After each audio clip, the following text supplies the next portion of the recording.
Sveiki, Adobe Lightroom Classic programoje pagaliau atsirado galimybė pašalinti didesnius objektus.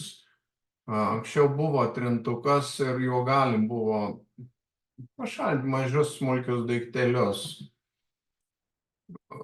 Panašiai kaip spuogų gydytojas, toksai pleistras.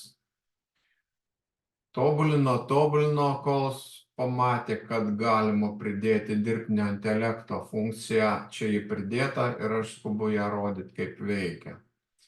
Tai trintuko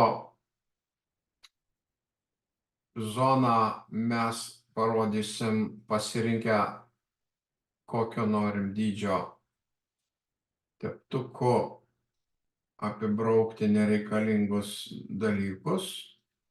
Aš nenoriu čia savo portreto.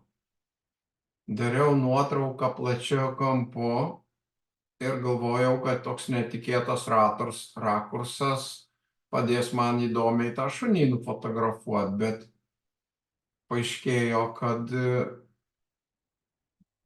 papuola tada ne tik tai šuo, bet ir fotografas. Nereikia čia mano viso grožio. Šalinam. Tai pažymėjau, kol kalbėjau, pažymėjau tą, ko nereikia ir apply. Įvairus greitis šitos funkcijos, kartais greit, kartais ne. Aš repetuodamas dorotą nuotrauką naudojau, tai ilgiau trunka, o čia dar nedorota, žalia iš karto padarė, gana greit. Tai dar yra 3 variantai. Paieškom, o čia medį net sukūrė, man visai patinka, ir čia medis, ir toks. Nu, čia kažką pačioj reikėtų dar taisyti, tai gal aš pasirinksiu šitą variantą.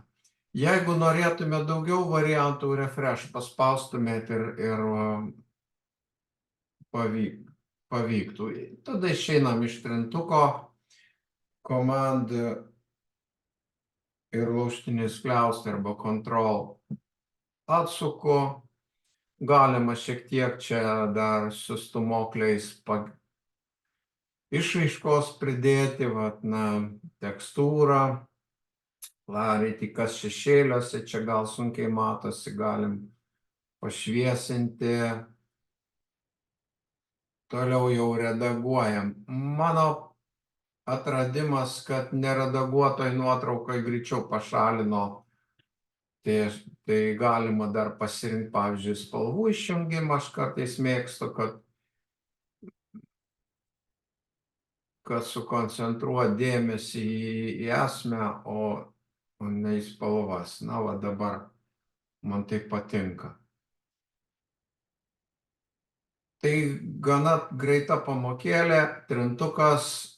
Ir mokytis daug nereikia, tiesiog naudokimės.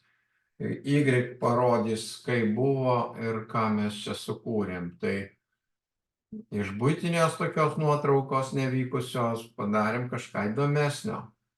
Iki kito karto gal sulauksim ir daugiau įdomių dalykų.